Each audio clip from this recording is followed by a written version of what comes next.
In a striking display of generosity, a woman who recently won an astounding $145 million in the lottery has opted to allocate a substantial portion of her winnings to various charitable endeavors, rather than bestowing it upon her own daughters.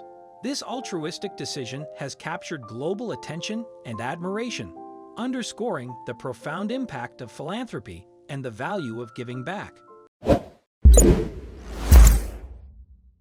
Frances Connolly, a 55-year-old woman from Hartlepool in County Durham, England, and her husband Patrick, who hit the jackpot and won a whopping £115 million, $145 million, in 2019. However, Frances went against her and her husband's budget and donated up to £11 million, $14 million, to charities. Initially, she and Patrick had agreed that she would donate the money over a span of 10 years. However, the former teacher and social worker has given over half of the Euro Millions jackpot to charities and complete strangers. The overspending got the woman in trouble with her husband, but she reasoned that she could not prevent herself from helping people. "I get to change people's lives. I am addicted to it," she said. Receiving life-changing money only made Frances want to share it with others more. She gave more insight into how she handled this considerable check. "We're going to travel for a bit, definitely don't know where. Then we're going to come back and try to help as many people in the community as we can through businesses that we can start or help and things like that. Obviously, we want to get some charitable work done. I used to work with a football club. They're definitely going to get a phone call shortly. I can't think beyond that." When she first got the money, people kept asking Frances, "How did you cope with that amount of money?" And she admitted, "I never did. It wasn't in the bank for 2 days." However, a charity budget meant to last till 2032 was spent in 6 months. But for Frances, the joy of having this kind of money was to be able to help people when she wanted to. In fact, the former teacher said helping people lifted her and gave her a buzz, but giving her time was just as satisfying for her.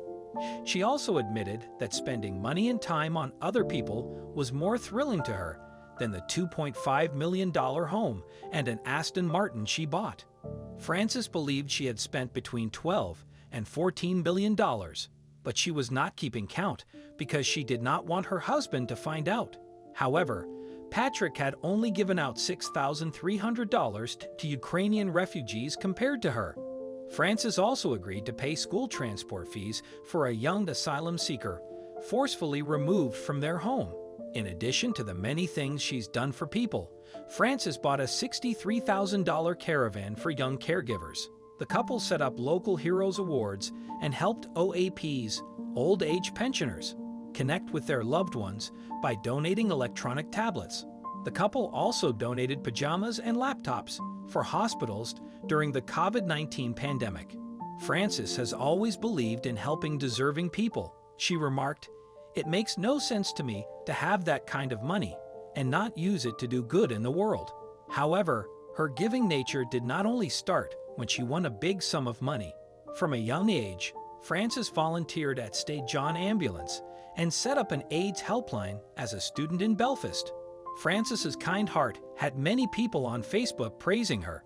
People wished that more people would share their big wins. The woman inspired many other people to want to hold on to the good feeling of helping others, and others thought Frances must be the happiest person alive because she did not attach her happiness to monetary value. Frances has contributed to society in many ways, and her life-changing efforts will forever be remembered by the people and charities she donated to. Before anything, Frances had a list of charities and people in need she wanted to help out. But once she had fulfilled those promises, she gave some of the money to her family. A big chunk of about $75 million was given to her 3 grandchildren, 8 siblings, 15 nieces and nephews, and 4 great-nieces and nephews. As for their daughters, the couple said they decided early on that they would not give them tens of millions. Frances and Patrick gave their children enough money to buy houses and live comfortably, but still wanted them to work hard for what they wanted. The generous woman said her children would get more when she and her husband died, and the rest of their money would be donated to charity. The mother feels immense pride in her daughters, Katrina, Natalie, and Fiona, for embodying her values and demonstrating a strong passion for assisting others. While Frances's husband may not always be pleased with her tendency to overspend, he finds solace in the meaningful impact they are making globally. Nonetheless, if it were solely up to him, he would prioritize installing top-quality security measures to safeguard their finances.